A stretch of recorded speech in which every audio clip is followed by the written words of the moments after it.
The Word of God is alive and powerful, sharper than any two-edged sword, piercing even to the dividing asunder of the soul and the spirit and of the joints and the marrow, and is a critic of the thoughts and intents of the heart. Ang tibuok nga kasulatan gipaginhawa sa Dios, ug may kapuslanan alang sa pagpanudlo, alang sa pagpamadlong, alang sa pagpanulid, ug alang sa pagmatuto sa pagkamatarong aron ang tao sa Dios mamahingpit masinangkapan alang sa tanang maayong buluhaton. Good day everyone.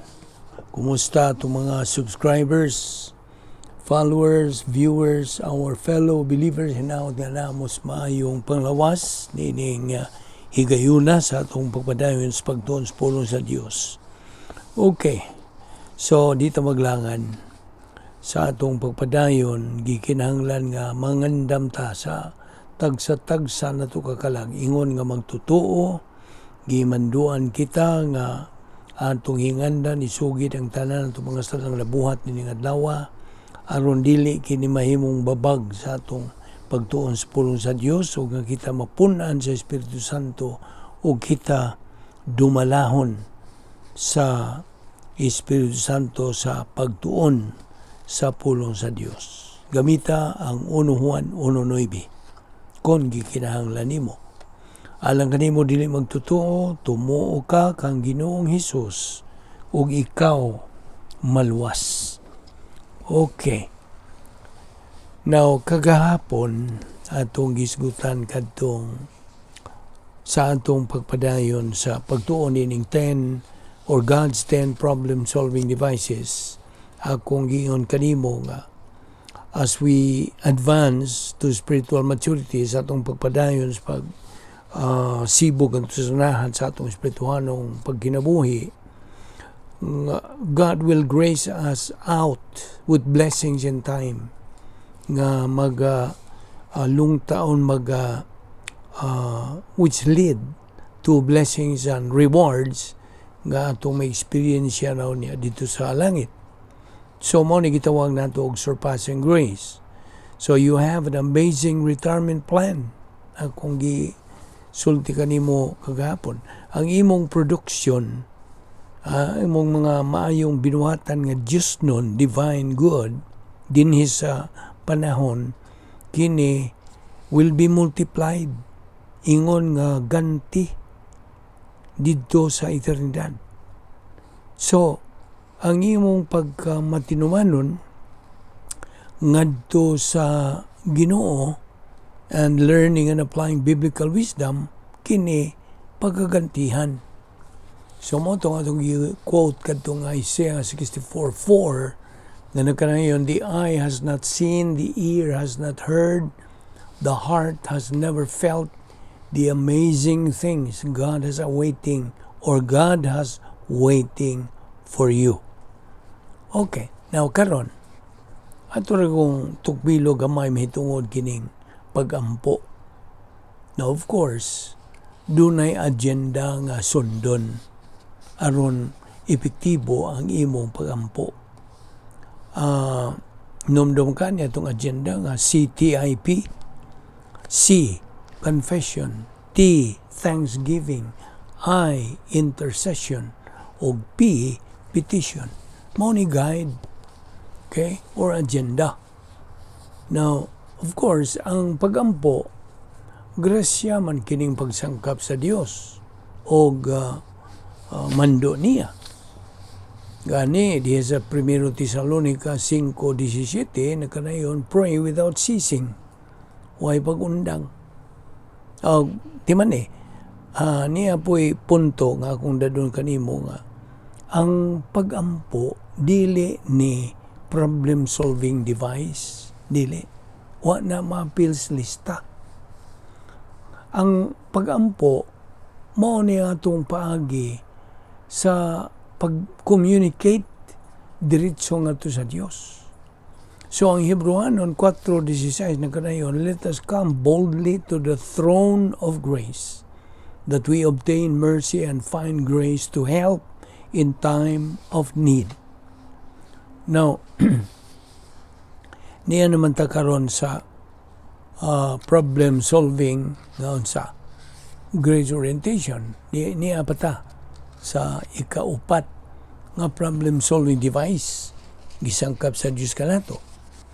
Ang grace orientation maingon ta nga is the mindset sa Kristohanon nga nasayod that everything he or she is and will ever be nagaagad lamang sa Dios. Okay? Simply put, kini nagahulugan, ikaw magkinabuhi, musinati, o demonstrate sa grasya sa Dios matag-adlaw. Diyan sa 2 Korinto 4:15, kini nagahulugan, all things are for your sakes, that grace, having spread through the many, may cause thanksgiving to abound to the glory of God. O diya usab sa Roma 4:20-21, with respect to the promise of God, he did not waver in unbelief, but grew among or strong in faith, giving glory to God, and being fully assured that what God has promised, he was also able to perform. Now, ang usa ka Kristohanon nga grace-oriented, magunahon lagi siya grasya. He lives by grace and graces out others. Nga why kanang expecting nothing in return. In Luke 12:48, kini na kanayon, for everyone to whom much is given, from him much will be required. And to whom they entrusted much, of him they will ask the more. Now, more on grace orientation. Kini kong grace orientation, mao ang atong pagkat-on, kanang exploit, and to promote and share the grace of God. So, akong gipanginaot nga ikaw nagkat-on las paggamit ni ining maong manindot nga policy sa Dios nga maong grasya in your dealings with others. Kay ikaw, of course, God calls you to be a spiritual influencer nining kalibutan nga atong gipuy-an karon o gidumala ni Satanas. Ang grace orientation usa kini ka paagi nga imong kinabuhion. As God's grace flows through you, nga mudahili diha kanimo, ikaw saksi ngadto sa uban sa imong unsa in your spheres of influence. Proverbs 11:13 na kanayon, he who is wise wins souls. Og diha usab si Colossus 2:3, in him are hidden all the treasures of wisdom and knowledge. Matthew 6:33, may nungdanon pa kayo kini og popular usab kini nga bersikulo nga pangitao na ang gingharian sa Dios. Seek first the kingdom of God, and all these other things will be added to you. Now, sa laing bahin, samtang si Ginoong Jesucristo dinhi pa sa yuta, sa primero niyang pag-anhi, siya nagakinabuhi nga oriented gyud siya sa grasya. Ang iyang mga pangunahuna sa sumala nga suwat diha sa pulong sa Dios are the template for living the Christian way of life. Kita mga Kristohano na, kita adunay susama nga mga pangunahuna. We are Inunta nga, our thoughts are Christ-like. Okay? We are like-minded. We are Christ-like. O kita, we are called to live. Ginamit kining maong mga assets, mga kasangkapan nga gigamit ni Ginoong Jesucristo atol sa iyang earthly ministry. Now, this is why nga gikinahanglan nga mutubo ang atong kalag diyan sa grasya ug kahibalo sa atong Ginoo ug manluluwas nga si Ginoong Jesucristo. Okay, mao man kini ang problem-solving device number 5 nga doctrinal orientation. Mao na kini mosunod human naman ta sa ikaupat. So karon mo ta sa doctrinal orientation as problem-solving device number 5. Ikalima na ni. No, kining termino nga Bible doctrine, kini nakahulugan to all of the information nga buot sa Dios nga atong mahibawan ug atong magamit. Ang Biblia, God, mao ang libro nga diin it's recorded and preserved for us nga atong tun-an. Kung wa tay pagkahiluna o pagka-oriented sa Biblia, di gyud tang kat-on sa plano, sa tuyo, kabubuton sa Dios sa atong kinabuhi. Dili. Asa man, unsa may laing tinubdan. Wala. Ang pulong sa Dios ra, diya sa Biblia. So, doctrinal or biblical orientation, mahinungdanon pag-ayo. Kay mutanag, unsa man ang gisulti sa Biblia, mahitungod ni ini, mahitungod ni ana. Directing our thoughts and actions. It is thinking sa panguna-una ni Ginoong Jesucristo o pagkinabuhi o kinabuhing gibasihan ang divine viewpoint, panguna-una sa Dios. So akong balikon sa pagkutlo ni 2 Pedro 3:18, o nagabalik-balik lang kita kanunay kay inculcation lagi. Grow in the grace and knowledge of our Lord and Savior Jesus Christ. To Him be the glory, both now and through eternity. So, na mga tao mong tana, nga namang tunan man na ito ang Biblia. Of course, tunan ito ang Biblia kay mo man ang kamatuoran sa Diyos. Pulong ka na sa Diyos. Nabito na sa Juan 8:32, and you will know the truth, and the truth will set you free. Sa ito bang usa ka tao, o of course, magtutuo, ngaway pagtuon sa pulong sa Diyos, bisan tuod o siya luwas na, kulang pa, hungaw pa ang iyang pagkinabuhing Kristohanon. O wala pa'y kagawasan ang maklaro sa iyong kinabuhi. You see? Kaya naman na, ang pulong sa Diyos. Sa John 8:32, you will know the truth and the truth will make you free.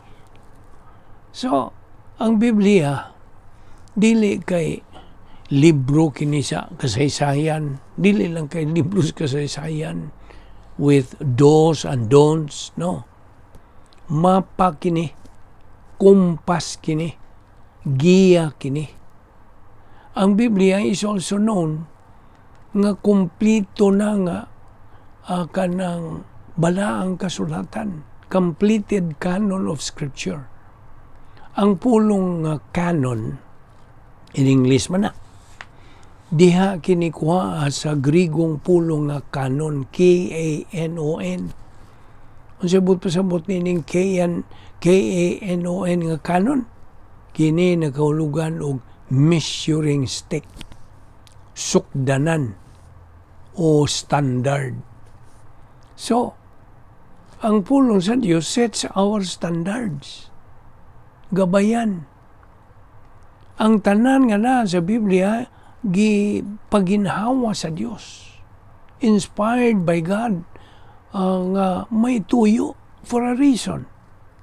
Mga kinihinungdan nga no, nga ang Diyos, buot nga ang matag tao akong gisgutan na, to have and know the truth. Now, ang Juan 1:1, nagkanayon, in the beginning was the Word, and the Word was with God, and the Word was God. Na, ang Diyos kamatuoran. Ug ang iyang pulong, ang Biblia, absolute truth. Absolute. Ang kamatuoran sa pulong sa Diyos mo ay magadanag, magahatag og kanang kalamdag sa agianan from eternal damnation in the lake of fire to salvation and eternal life in heaven. Na, kini mo ay magagiya, kanang direct sa atong agianan aron kita maka kanang avoid sin, o kini mo ay palungtad ka nato pagka to lead us from spiritual infancy ngadto nga sa espiritual na pagkamtong. The Christ-like life. Just imagine, magkinabuhi ka, nagkinabuhi nga sama sa pagkinabuhi ni Kristo din sa kalibutan. O niya pa'y dugang. But you must look to the Bible to find it. Imo lagi susyon mo ni nga itong gibuhat na daw. Hala, susi, suta, pangita yun sa kamatuoran. Kaya ang Diyos kanang kukabildo kanimo pinagi sa iyang Biblia. And this is why mo nang labihas pagka mahinungdanon nga ikaw mahimong tinunan sa pulong sa Diyos. Kaya this is the only way nga ikaw makatuman sa plano sa Diyos alang sa mong kinabuhi and to grow to spiritual maturity. Mao kini ang imong tumong ingon nga Kristohanon. This is your objective as a Christian. Mao na kanunay nato ning kutlo kining bersikulo nga sa di pa kita magtuon sa pulong sa Diyos. 2 Timothy 2:15 ato man pud ning sigbasa. Study to show yourself approved to God as a workman that does not need to be ashamed, rightly dividing the word of truth. Now, sa laing bahin, ayaw ibawg to the demands of the world. Do not blend God's word to meet your desires. Ayaw. Kanigong rightly dividing, nagkahulugan kini to make straight sa pagtulid. Okay? So, gikinahanglan nga you must keep Bible doctrine straight. Tulid yun. Ang imong pagkatuon ini. May hinungdan nga patunon kita sa pulong sa Diyos ubo sa ministry of a well-qualified pastor nga nasayod og naibaw sa original nga pinulungan sa Hebrehanon, sa Griego, sa Aramaic. Kay kini, this allows the pastor to correctly interpret the Bible. You see? Dili kay magpataka lang siya hubad-hubad niya na. Dili mahimo. It needs a ministry of a well-qualified pastor. Kay ang classroom god, ideally, mao ang lokal nga simbahan. And the important element, mao ang pastor-teacher, pastor magtutudlo. Now, kay ang Diyos, naghahatag man sa pipila ka mga, well, of course, mga laki lang, nining espirituhanong gasa sumala sa hulagway diya sa Episo 4:12 for the equipping of the saints for the work of service to the building up of the body of Christ. Now diha sa Griego nga pinulungan, ang pulong pastor gihubad din nila sa Griego nga poimen kai didaskalos, o kini naghulog pastor magtutudlo. Naay hyphen ang pastor magtutudlo. Now kining mga maong mga laki nga nagaandam for a lifetime of service, pagtuon o pagtudlo sa Biblia and pushing out Bible doctrine. Itang tanang mga Kristohanon need the expertise of pastors aron epektibo ang ilang kinabuhi in their spiritual lives. Now, tiwan dili ka makatubo ngadto sa espiritualong pagkahamtong pinagi si mo kaugalingong paningkamot. Dili. You cannot do it on your own. You see? Subo palandungon una-unaon nga daghang mga Kristohanon gigutom gyud sa pulong sa Dios, because the pastors are not feeding them. Wa kanang pagkaon sa ilang kalag, full course meals, wala. Kini mga pastora nga atong isgutan are spending their time visiting and counseling. Inay sila magatudlo accurately prepared scripture. You see? Mo na ang ilang nag-una nga trabaho o katungdanan. Karong panahon na, we have too many preacher performers and not enough pastor teachers. Mga preacher performers lang, may gadaghan. Now ni ay tip akong ihatag nimo. Kung ang imong song service is longer than the teaching, you're getting gift. Should you realize you are not being fed enough to grow to spiritual maturity, then biya niya ng maong simbahan quietly o pangita o laing pastor. Okay? Kinaghang mga simbahan karon nga sila panganta, mga kumbo, sana nila, huwag gani mga doktrina ang ilang mga lyrics diyan sa ilang ipangkanta. You see? So mo na, mga performers lang, inay nga mga teachers sa pulong sa Dios. You see? Kini pagbuka nining atong gisgutan nga mga pastor nga wa magdiniyo sa ilang katungdanan sa pagtuon, pagtudlo. Mao gid nag-una nilang kanang buluhaton ngadto sa Dios. So ang imong mga hangyo pangalyupo ngadto sa Dios in prayer. Okay? Iyan po ni sila. Now, God has a pastor for you. Naagyon. Giandaman ang matag magtutuo og pastor magtutudo. Tukma alang sa pagkaon silang kalag.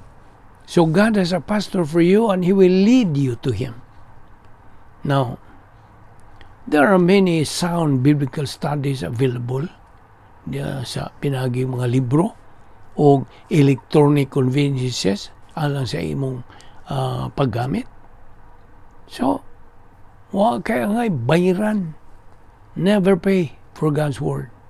It should always be provided free, libre, at no charge.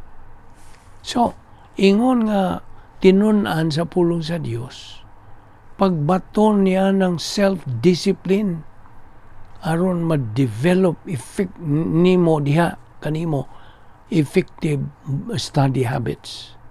So, gikinahanglan nimo ang Biblia kay mao kana ang textbook sa imong pagtudlo. The Bible is not a novel to be read. Hindi. Gidisenyo sa Dios kini nga aron itudlo. So, kamo nga nagpaminaw mga estudyante nini, concentrate. Pag-focus sa imong attention sa gitudlo. Now, ang kasagaran ng mga tao retain less than 20% of what they hear or read. Now, dasig ka mo nga suwat ka mo diya sa inyong mga notes and refer to them often. Kaya this will dramatically improve kung unsa gadagan ng imong nahinumluman. Okay? So be faithful sa pagtuon adlaw-adlaw. Inomdom ka sa prinsipyo, ang kanang kapaspas sa imong pagkat-on kinahanglan mulabaw pa sa kapaspas sa imong pagkalimot. Your rate of learning must exceed your rate of forgetting. Prinsipyo na. So, ang proseso of getting God's Word diya sa imong kalag, nga diin mao ka na imong hulbuton aron gamiton, kini gitawag og metabolizing Bible doctrine. Now, ang mo metabolize, dili ikaw, ang Espiritu Santo. Ang trabaho sa Espiritu Santo mao ang kanang galing o man akong gigamit sa metabolize. Mugaling sama sa gigaling nga atong pagkaon ba. Adaw kaon ng tagluto. Kanon, you see. Unsa na tong nga sagol na to na ay karne, na ay isda, unsa utan, unsa na diha nga sagol sa imong gikaon. So inigkaon nimo, nig-usap nimo na og imong utunlon, then mahuog ka na diha sa imong estomago. O wala kay gibuhat, wala kay mahimo. Igo ra kang maghuwat nga kadto maunsa magaling, metabolize. Mao magahatag og kusog diha, enerhiya diha sa imong lawas. Mao pud na ang pulo sa Dios. Nga sa diha nga ikaw nagatuon, nagakaton, o nagatuo, na mo na ang Yahweh, inigtuo nimo sa imong nakatunan o na kanang gitunan, diha ang Espiritu Santo, pinagi sa iyang ministry, mao ang mugaling niyadtong mga doktrinang imong tunan, o himuon niyang tinuod gayod, o klaro, o tinaw diha sa imong kinabuhi. Aron kini andam nga imong maggamit sa imong adlaw nga espirituhanong pagkinabuhi. Sabot? So mao na timan-i ka. So mao ni proseso of getting God's Word in our soul where it is usable. Kini gitawag og metabolizing Bible doctrine. Now the only way nga kita makasabot og mga espirituhanong mga kamatuoran mao ang pinaagi sa pagpuno sa Espiritu Santo kanato and His empowering ministry. This is why we must be sure nga kita nakarebound sa di pa kita magatuon sa pulong sa Dios. Mao na ang Yahweh. Now, doctrinal orientation dili ni kanang mudangat kanato through emotional stimulation, dili. It comes through the conversion of academic knowledge into full knowledge. Mao na metabolization. Now, diniho na kita kutob karon dawa ato gining ipadayon gining maong doktrina nga nadugang. So ako kang giingnan nga kinahanglan nga mahimo na yung second nature ang rebound sa atong kinabuhi. Okay? So atong markahan kining dapit o punto di kita mohonong ning adlaw o ato ni padayon ugma. Amahan namong langit nun, salamat nining grasya nga mong gipahimuslan nining adlaw. Salamat sa imong pagpatinaw kanamo pinagi sa pagahom sa Espiritu Santo kanamo, pinagi sa iyang ministry. Salamat ning among Bible study, pinagi sa YouTube sa Balbido Evangelistic Ministry, kining tanan among gipasalamatan sa ngalan ni Ginoong Hesukristo. Amen.